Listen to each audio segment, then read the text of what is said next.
지난주에는 우리가 성경에 대해서 함께 공부를 했었고요. 오늘은 제목이 무엇입니까? 제17과하고 혹시 글씨 보이십니까? 세례, 가로치고 침례와 출애굽, 세례와 출애굽이라고 하는 그런 제목으로 우리 함께 또 말씀을 나누어 보도록 하겠습니다. 첫 번째 그림, 딱 가장 크게 그렸기 때문에 보이시는 게 있을 겁니다. 무엇이 보이십니까? 모래시계죠, 모래시계. 모래시계. 뒤집어 놓으면 또 모래가 쭉 흘러내리는 이 모래시계가 있고요. 모래시계. 두 번째 페이지도 또 똑같이 모래시계.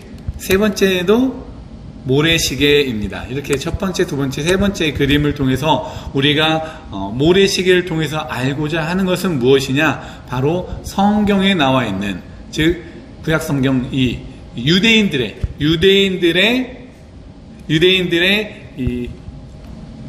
이 시간 개념, 성경에 대한 역사관, 시간 개념에 대해서 우리가 함께 나누어 보고자 합니다. 첫 번째, 두 번째, 세 번째 페이지, 이제 첫 번째 페이지니까요. 이 첫 번째 페이지에 있는 모래시계를 통해서 우리가 이 유대인들의 역사관, 역사를 보는 시각, 이것을 볼 수가 있는데요. 위에 가운데를 딱 나누어서 볼 때 위에는 과거라고 할 수가 있겠죠. 위에는 과거, 또 아래에 있는 그림은 현재라고 할 수가 있을 것입니다. 아래에 있는 그림을 먼저 볼게요. 아래에 있는 그림을 보면은 사람이 하나 서 있고요. 사람이 손을 높이 들고 있는 것을 보니까 어떻게 하고 있는 겁니까? 하나님께 영광을 돌리고 있는 모습을 보이고 있습니다. 위에 있는 모래를 쫙 맞으면서 하나님 영광입니다 하고 이렇게 영광을 돌리고 있는 그런 그림이라고 생각하셔도 되겠습니다. 어떤 모래를 맞고 있는지 한번 볼게요. 글씨가 잘 보이지 않으시겠지만 이 아래쪽에 있는 사람 주변에 있는 이 글씨들을 보면은요, 선택이라고 하는 모래가 떨어지고 있고요, 언약이라고 하는 모래가 떨어지고 있습니다. 출애굽이라는 모래, 그리고 율법이라고 하는 모래가 떨어지고 있습니다. 그 모래는 어디에서부터 왔느냐? 바로 이 과거에서부터 왔다라고 하는 거예요. 이 과거에서부터 왔다. 이 그림 굉장히 많이 보셨고 익숙하실 거라고 생각을 해요. 이 그림 하나님이 애굽에 강한 손과 편팔로 애굽에서 종되었던 너희들을 구원하셔서 홍해를 건너시고 시내산에 모여 율법을 세워 언약 관계를 만드시고 광야 생활 가운데서 결국에 마침내 가나안 땅으로 들어가는 이 그림. 그래서 선택, 언약, 출애굽과 율법이라고 하는 이 과거의 사건들이 모래시계를 통해서 쭉 오늘날의 나한테 오면서 그게 마치 나의 현재의 모습과 같다라고 인정할 수 있는 것, 그것이 바로 유대인들의 역사관이다라고 하는 거예요. 신명기 5장 3절, 신명기라고 하는 거는 이제 이 율법도 다 세워지고 또 광야 생활도 끝나고 이 요단강의 동편에서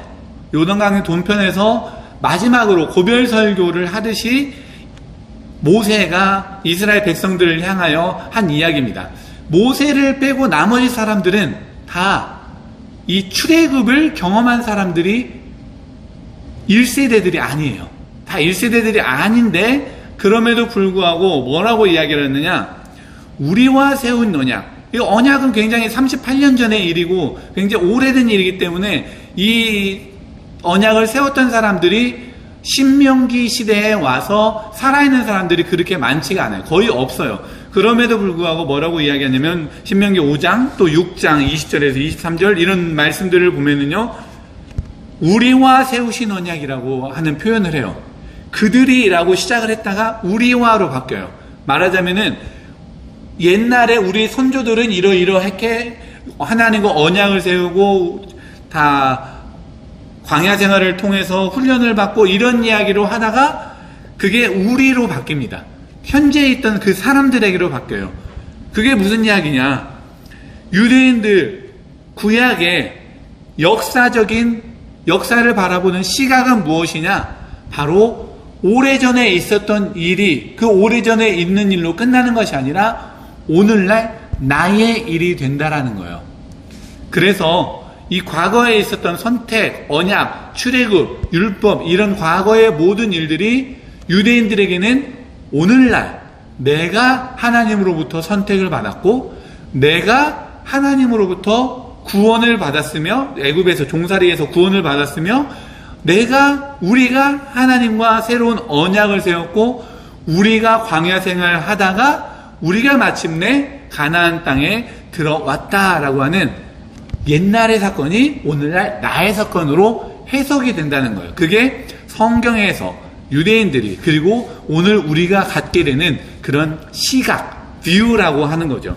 그래서 이 그림의 제목 거기 너 있었는가 그때에 라고 할 수가 있는 겁니다. 거기 너 있었는가 그때에.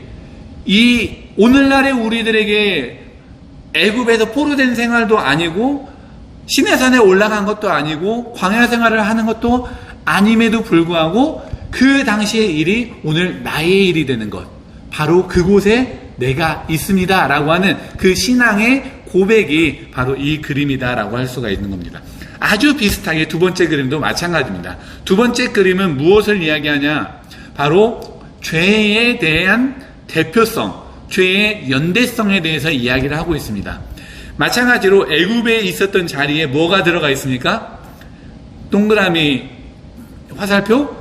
죄죠, 죄. 나로부터 시작해서 나로 오게 하는 그 마음, 이기적인 마음, 죄입니다. 이 죄로 인하여서 한 사람으로 말미암아 들어온 그 죄로 인하여서 사망이 들어오게 된다. 심판을 받고 사망이 들어오게 된다. 이 사람의 모습, 죄된 사람의 모습. 그 한 사람은 누구냐?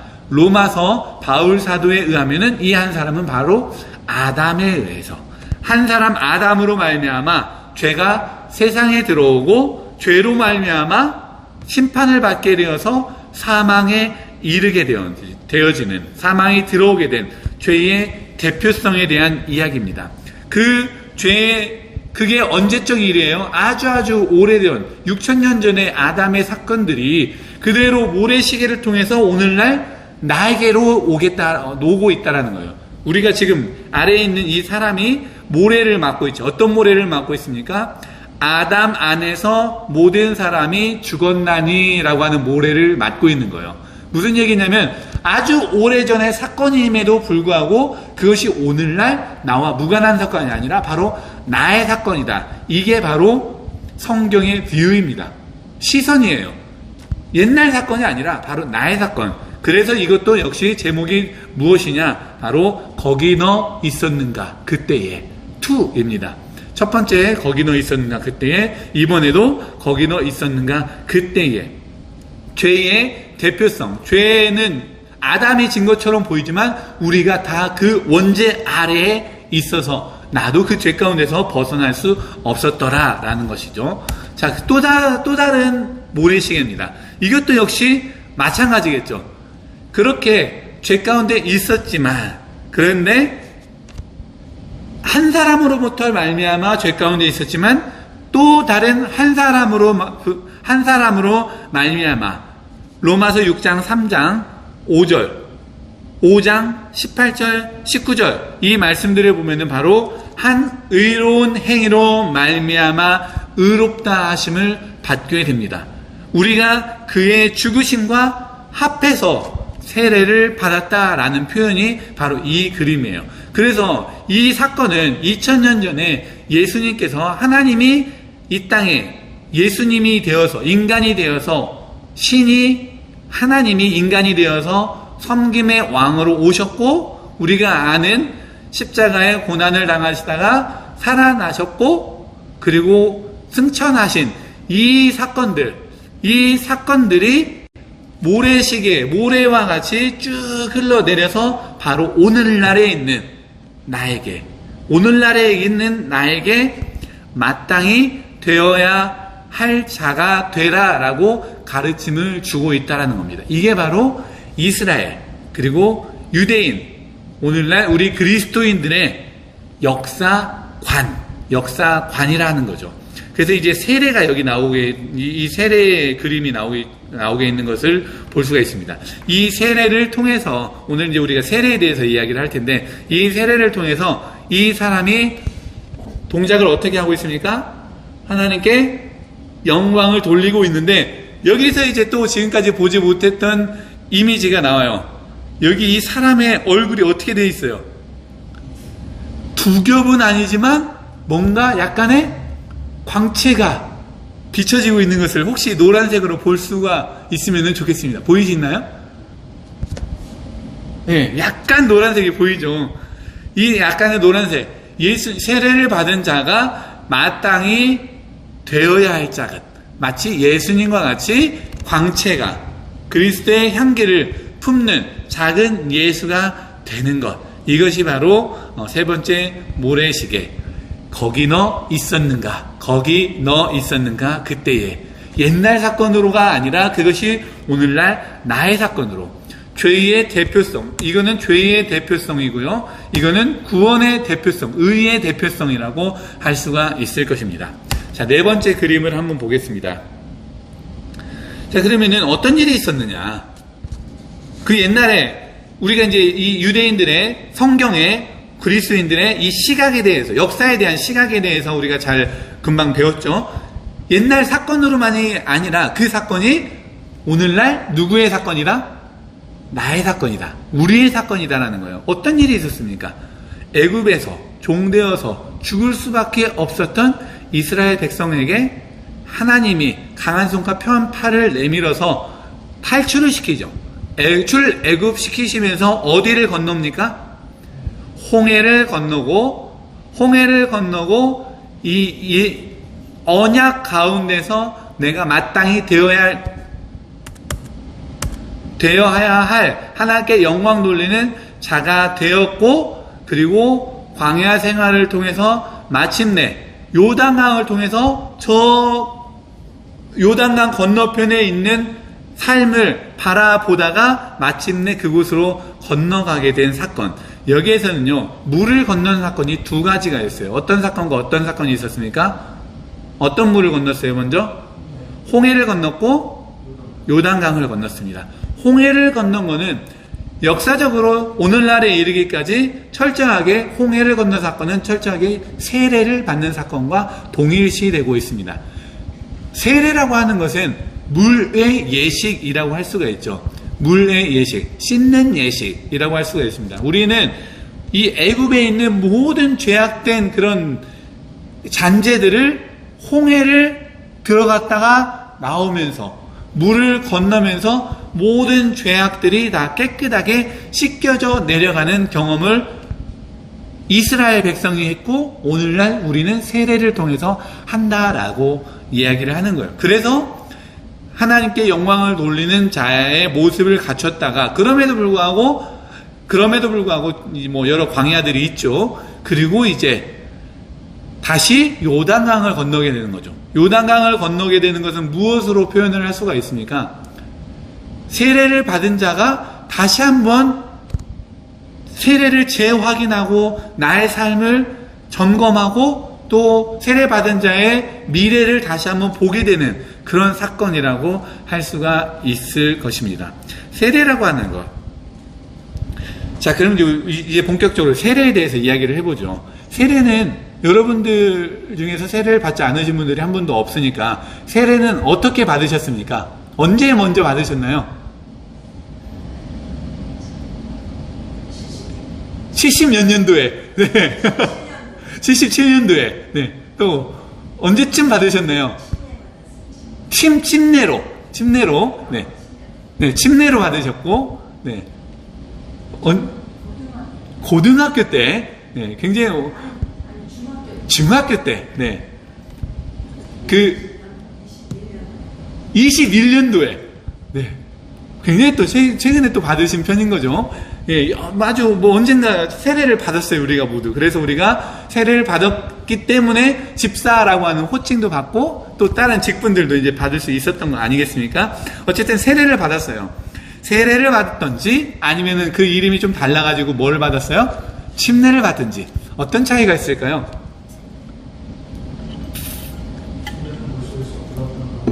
네. 네. 세례는 둘 다 물과 관련된 예식인 건 분명하죠. 물과 관련된 거는 분명한데, 세례 같은 경우는 물을 머리에 뿌림으로써 세례를 받고, 침례는 침수처럼 물 속에 들어가서 다시 건져냄으로, 예. 들어갔을 때 그게 무슨 느낌이에요? 죽음이죠, 죽음. 그리고 나왔을 때 부활. 죽음과 부활을 경험합니다. 아, 가만 보면 침례가 뭔가 멋있는 것 같죠. 예. 그런데 왜 뭐가 잘못됐다, 잘 됐다 이거는 아니에요.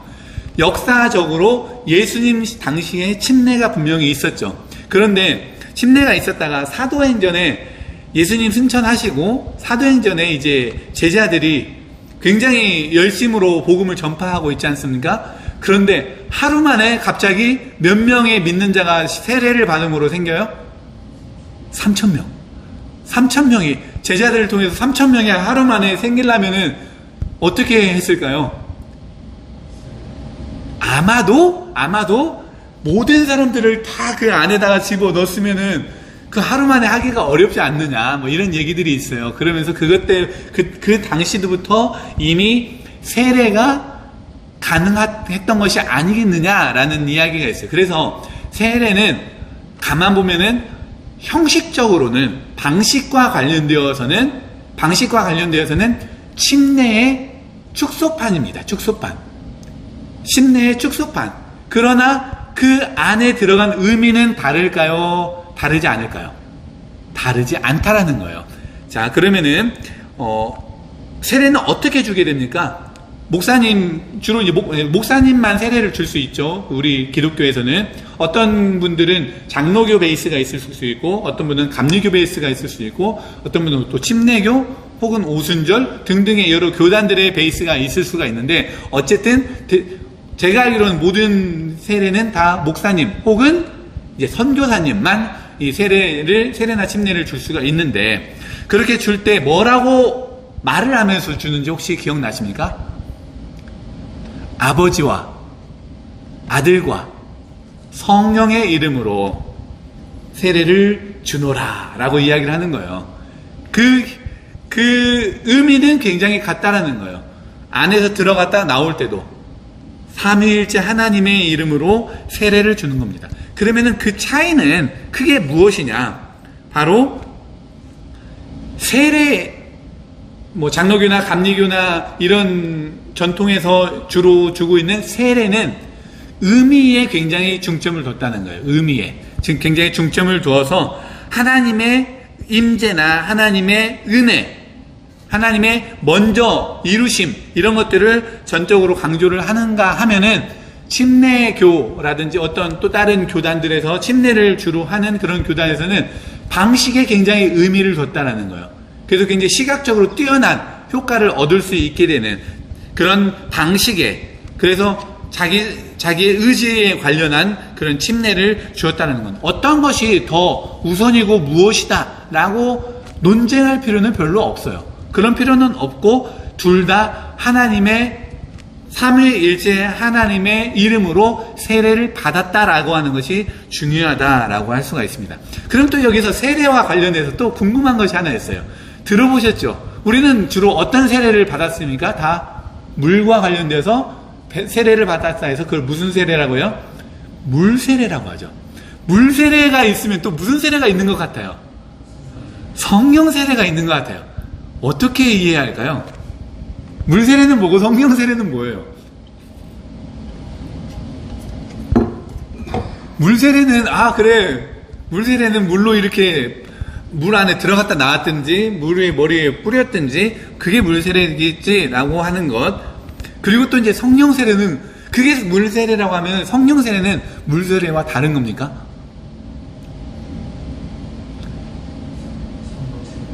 야, 이것도 교단마다 약간의 이해가 있어요. 어떤 게 무조건 틀리다, 무조건 맞다라고 하는 건 아니에요.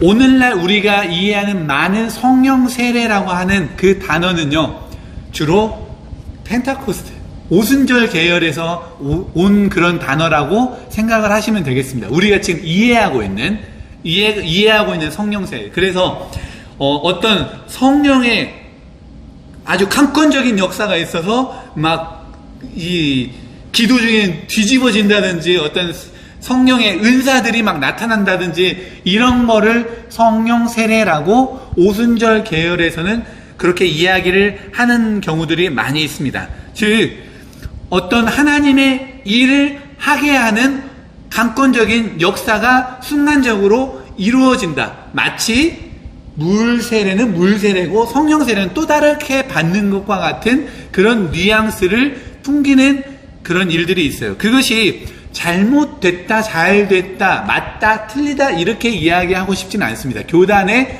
각자의 색깔이고 교단의 그런 자기들의 결정이기 때문에 그것이 무조건 잘못됐다라고 이야기하진 않지만 우리가 굉장히 주의해야 할 것은 뭐냐면은 한쪽으로 치우칠 위험이 있다라는 거예요. 세례를 받은 것은 어떤 것이고 또 성령 세례를 받은 것은 어떤 것이냐 이렇게 이해를 해버리면은 마치 성령 세례를 받지 않은 사람은 일할 수 없다든지 일하는데 뭔가 부족함을 느낀다든지 한편으로는 어떤 죄책감을 갖게 하는 그런 경우로도 쓰일 수가 있기 때문에 이것은 굉장히 위험한 일이다라는 거예요. 그러면은 성령 세례는 우리가 이해하는 일반적인 이해는 무엇이냐? 성령 세례라고 하는 것은 물 세례와 하나입니다. 성령 세례. 물 세례와 성령 세례는 구분되어지는 게 아니라는 거예요. 아까 말씀드렸듯이 세례를 받을 때 뭘로 받아요? 아버지와 아들과 성령의 이름으로 세례를 받습니다. 즉 우리가 믿음으로 내가 예수 그리스도를 나의 구세주로 믿습니다라고 고백했지만 그 믿음은 과연 어디서 온 겁니까? 누가 그렇게 믿게 하신 거예요? 성령님이 하셨다는 거예요. 성령님이 일하셨기 때문에 우리를 통해서 분명히 일하셨기 때문에 우리가 성령에 의해서 믿음으로 고백을 하기 때문에 세례를 받을 수 있었던 겁니다. 중학교 때든 고등학교 때든 21년도든 77년도든 우리의 믿음의 고백은 어디로부터 온 거냐? 성령으로부터 왔다는 거예요. 이미 그래서 성령 세례라고 하는 거는 그냥 우리가 세례의 또 다른 표현일 뿐이다라는 것이 우리의 일반적인 기독교인들의 고백이에요. 그런데 이게 우리들한테는 뭔가 좀 더 자극적인 것이 기억에 더 많이 남는 거예요. 자극적인 것이 기억에 많이 남기 때문에 막 갑자기 기도하다가 하고 막 쓰러지고 저도 많이 경험하고 저희 어릴 때도 우리 한국에서 특히 많이 경험을 한 분들이 있지 않습니까? 그런 경험들은 성령의 또 다른 표현이야 하나지 그것이 어떤 성령 세례다라고 일반적으로 이해하지는 않아요. 그런데 그게 우리에게 자극적으로 딱 다가와가지고 저게 성령 세례다 이렇게 머릿속에 딱 박혀있을 수는 있지만 그게 아니다라는 겁니다. 그게 잘못되었다라는 게 아니에요. 그게 잘못되었다는 게 아니라 이 용어의 사용에 있어서 어떤 물세례와 성령 세례를 구분하는 그런 것들은 우리하고는 맞지 않다라고 하는 거죠. 혹시 이 부분에 대해서 궁금하거나 좀 다른 생각이라든지 이런 게 있으십니까? 그렇게 중요한 건 아닌데 오해가 있을 수 있기 때문에 제가 조금 더 길게 말씀을 드렸습니다. 우리는 성령으로 말미암아 세례를 받은 거예요. 성령으로 말미암아 세례를 받았다. 역사하시는 이가 바로 성령이시다라는 거죠. 자, 그 정도 해서 우리가 이제 세례와 침례 그리고 물 세례와 성령 세례에 대한 이야기를 여기서 나누었습니다. 자, 이 다음 그림에서는 두 사람이 나오죠. 왼쪽 사람과 오른쪽 사람이 나오는데 왼쪽 사람은 표정이 막 이빨을 물어뜯고 있는 건지 뭔지 이게 뭔가 긴장하기도 하고 의심하기도 하고 표정이 그렇게 좋아 보이지는 않아요. 오른쪽 사람은 어떻습니까? 입모양만 봐도 입모양 보이시나요? 이 빨간색 립스틱이 있는데 밝게 웃고 있는 그림이에요.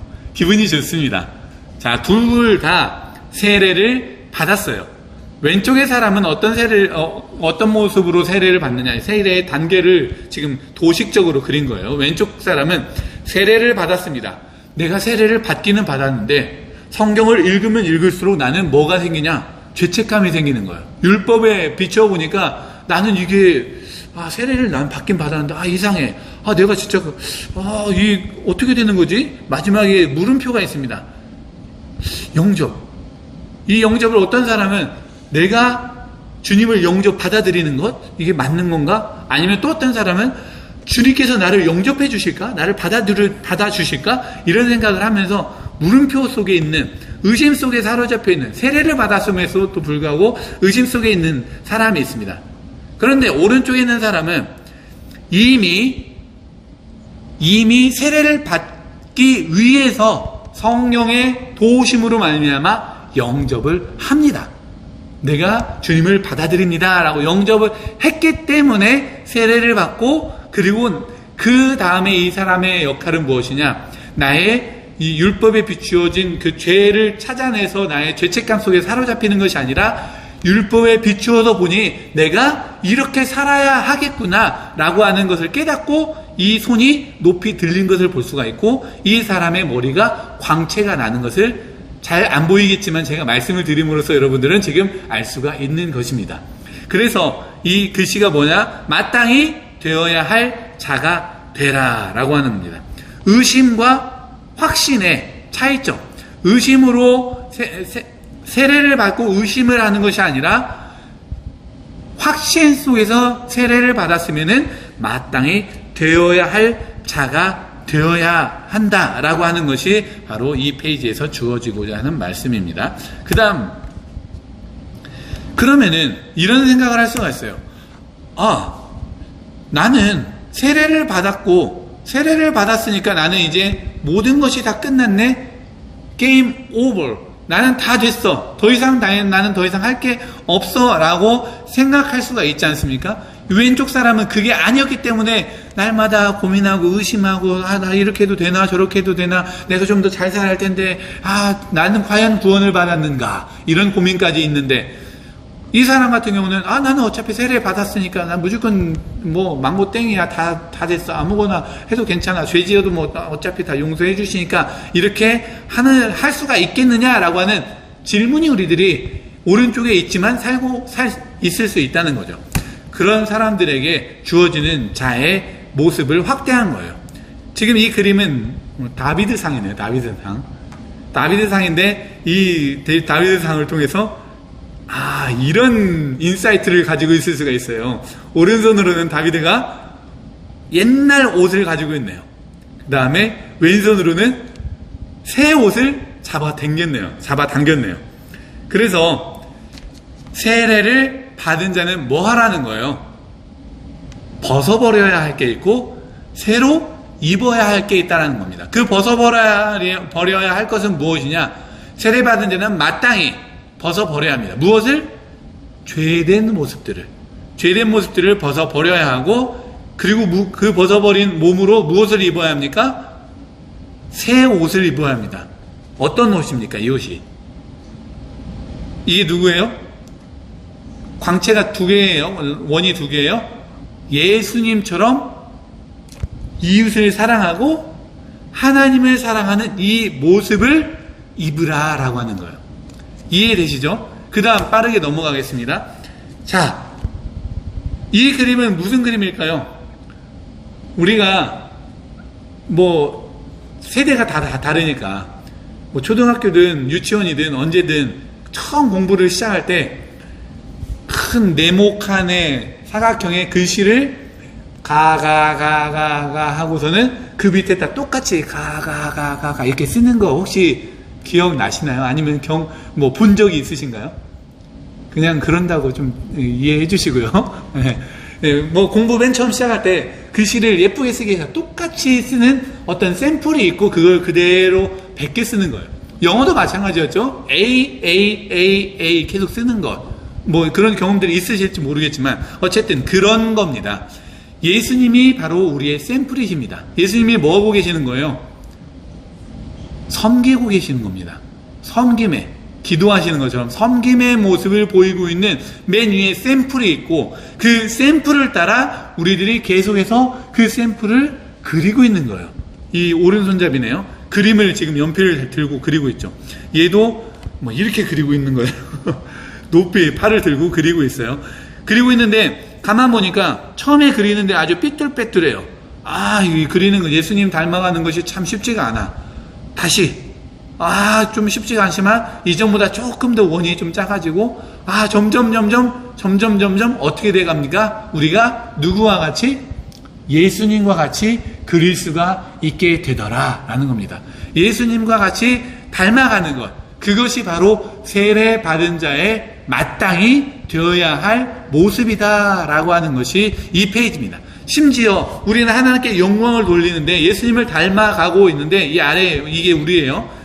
이 하나님께 영광을 돌리고 있는 이 연필을 들고 있는 사람, 나 예수님처럼 닮아갈래 하면서 하나님께 영광을 돌리고 있는데 그 사람에게 버럭 화를 내고 있습니다. 고통이 다가오고 고난이 다가오고 오른쪽에도 마찬가지로 박해가 있습니다. 칼을 들고 막 우리를 죽이려고 하고 핍박이 있고 그래요. 예수님 믿는 것이 과연 결코 쉽지만은 않는 일이더라 라고 하는 것을 표현해주고 있는 거예요. 여러분, 예수님 믿는데 그게 쉽습니까? 우리가 가지고 있는 열심히 벌어들인 수입의 일부도 하나님께 드려야죠. 우리가 가지고 있는 그런 육체의 그런 힘도 하나님께 드려야죠. 때로는 바닥에 쓰레기가 있으면 쓰레기도 주어야죠. 교회를 위해서 하는 그런 일들 뿐만이 아니라 맨날 설교 시간에 목사님 하는 말 들어보니까 이웃에게 뭔가를 좀 하라는데, 이웃에 혹시 굶고 있는 자가 있으면 그 사람한테 반찬이라도 해서 한 번이라도 또 갖다 주는 것도 다 내가 예수님 믿으니까 하는 일이지 하면서 예수님 닮아가는 모습의 그런 노력이지요. 또 외로운 사람이 있으면 내려와봐, 나랑 커피 한잔 하게 하면서 대화하는 그런 친구가 되어주는 것도 다 예수 믿는 자로서 그런 예수님 닮아가는 모습들 아니겠습니까? 또 어떤 홈리스들을 위한 그런 사역이든지 또 그냥 길거리에 가다가 저 어려워하는 그런 꽃 들고 있는 사람들을 보고서 그냥 마음에 동해서 그 마음에 동하게 하는 것도 성령님께서 하셨던 일이니까 내가 예수님을 닮아가는 모습이지 라고 하면서 이렇게 꽃이라도 사주고 이 모양 저 모양으로 선하게 살려고 하는 모습이 과연 쉽냐라는 거예요. 쉽지만은 않다는 거죠. 그러나 그것이 한 번 하고 두 번 하고 세 번 하면서 점점 예수님을 닮아가 작은 예수가 되는 것이다 라고 하는 것이 바로 이 그림에서 우리가 발견할 수가 있는 거죠. 자, 그러면 이제 마지막 그림입니다. 오늘 무려 8페이지를 우리가 함께 나누었는데요. 마지막 페이지 위에 있는 그림은 회심을 일러스트로 만든 거죠. 회심을 딱 그림으로 만든 겁니다. 아래는 회개, 회심은 컨버전이라고 하죠.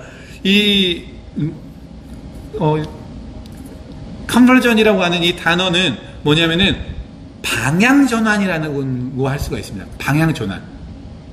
방향을 전환하다. 우리는 그냥 우리가 가고 싶은 길로 가고 있어요. 그런데 그 길을 가만히 보니까 내가 하나님 앞에 점점 멀어지는 것 같아. 안 되겠어. 하고서 순간적으로 내 방향을 딱 돌려서 하나님 원하시는 방향으로 가는 것을 표현을 하고 있습니다. 지금 모든 사람들이 다 이쪽으로 가고 있다가 아니야! 하고서는 어디를 향해서 가고 있습니까? 맨 위에 오른쪽에 보니까 누구를 향해서 가고 있어요? 하나님을 향해서 가고 있는 것. 이것이 바로 회심입니다. 어떤 사람들은 말할 때 이제 회심은 그냥 평생에 한 번 있는 일이다. 하나님을 향해서 내가 가기로 결정했어! 라고 하는 그 순간을 회심이라고 합니다. 우리 믿는 사람들도 어떤 회심이 있을 수 있죠. 그래서 회심을 또 이렇게 두 가지로 나누기도 해요. 급진적 회심, 점진적 회심, 이렇게 나눌 수도 있습니다. 딱 이름만 들어도 아시겠죠. 급진적 회심은 어떤 회심입니까? 나는 하나님하고 전혀 관계없는 삶을 살고 그냥 내 멋대로 막 살고 있었어요. 아니면 다른 종교를 막 열심히 믿고 있었어요. 그런데 어느 순간에 갑자기 땡 하고서는 갑자기 내가 이러면 안 되겠다 하고서는 확 돌아선 그런 경우들이 있습니다. 저는 그렇지 않아요. 저는 너무 급진적인 면이 없어가지고 좀 아쉬움도 때로는 있는데, 고등학교 때 제 친구 하나가 소위 생활하는 친구였어요. 아주 안 좋은 생활을 하는 친구가 있었는데, 걔네 부모님은 교회를 다녔어요. 교회를 다니고 있고, 교회를 열심히 다니고, 아마 걔네 부모님 열심히 기도를 하셔서 그러는데, 갑자기 어느 날, 고등학교 때 그 친구가 갑자기 삶이 완전 바뀐 거예요. 우리 고등학교 때는 이제 찬양 집회 이런 것들이 많이 있었거든요. 그래서 찬양 집회를 막 목요일 저녁만 가서 막 같이 은혜를 나누고 그랬는데, 뭐 저는 항상 가는 찬양 집회가 있었는데 어느 날 그 친구가 와가지고 막 찬양 집회 가가지고 손을 들고 찬양을 하고 어머 제가 저런 애였나? 이렇게 생각을 했는데 이미 저는 그 친구를 알고 있었기 때문에 야 너 무슨 일이 있었어? 이렇게 얘기했더니 걔가 이제 얘기를 해주는 거예요. 어느 날 그 침대에 가만히 모든 이제 나는 이제 뭐 아무런 낙도 없다. 뭐 가만히 그냥 앉아 있었대요. 그런데 갑자기 어느 날 창문을 봤는데 창문이 밝아서 그랬던 것 같기도 한데 제 생각에는 어쨌든 창문에서 강력한 빛이 그 친구한테 왔다는 거예요.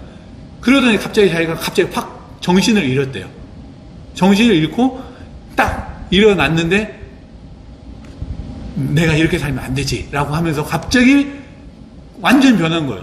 그 변한 각도가 거의 180도 변해버렸습니다. 그래가지고 그 변한 거를 사람들이 모두 다 알고서 다 그 친구가 가지고 있었던 뭐 그런 뭐 담배, 뭐 안 좋은 것들, 뭐 이것저것들을 막 싹 다 버리고 완전 새로운 삶을 갖게 되는 그런 친구들을 제가 경험을 한번 본 적이 있어요. 그게 바로 회심, 급진적 회심이라고 할 수가 있는 거죠. 또 뭐 웨슬리, 우리 이제 웨슬리안들 아니겠습니까? 이 존 웨슬리도 그런 이 시계탑 안에서 막 기도하다가 갑작스러운 회심이 일어나가지고 그 갑작스러운 내가 이대로는 안 되겠다라고 하면서 회심하면서 확 돌아선 그런 일들. 또 반면에 점진적 회심이라는 것들이 있습니다. 점진적 회심, 아마 저 같은 경우가 아마 그런 것 같아요. 그냥 저의 삶은 온통 다 기독교로 똘똘 뭉쳐있지만 모태신앙으로부터 태어나가지고 뭐 주변에 다 기독교인들밖에 없어가지고 뭐 특별한 경험도 없고 막 그럼에도 불구하고 조금씩 주님께로 그 방향이 뭐 이렇게 180도 돌아간 건 아니지만 조금씩 완만하게 주님께로 향하는, 하나님께로 향하는 그런 회심을 이제 뭐 점진적 회심이라고 할 수가 있겠죠. 그렇게 해서 돌아서는 방향 전환이 회심이라고 할 수가 있겠습니다. 그럼 회개는 무엇입니까? 회개는 이 그림 좀 잔인해 보이긴 하지만 나의 생각을 딱 열어버리는 거예요. 나의 생각을 열고 그 안에 있는 것들을 다 끄집어내야 합니다. 어떤 생각들을 끄집어내고 있습니까? 다 내버리고 있어요. 얘는 뭘 내버리고 있는 거예요? 다 이기적인 죄의 마음들을 다 내버리고 있는 것입니다. 그리고 나서 무엇으로 채우고 있습니까? 하나님으로 채우고 있는 겁니다. 이것은 계속해서 죽을 때까지 반복되어지는 과정입니다. 또 죄가 또 들어올 수가 있어요. 생각으로 들어올 수 있고 행동으로 들어올 수 있고 여러 가지로 죄가 들어올 수가 있는데 그 죄를 계속해서 하나님과의 관계 속에서 하나님 용서하여 주옵소서 하면서 계속해서 내고 그곳에 새로운 것으로 채워주시기를 바라는 마음으로 구하는 것. 우리가 언제 하고 있습니까? 정기적으로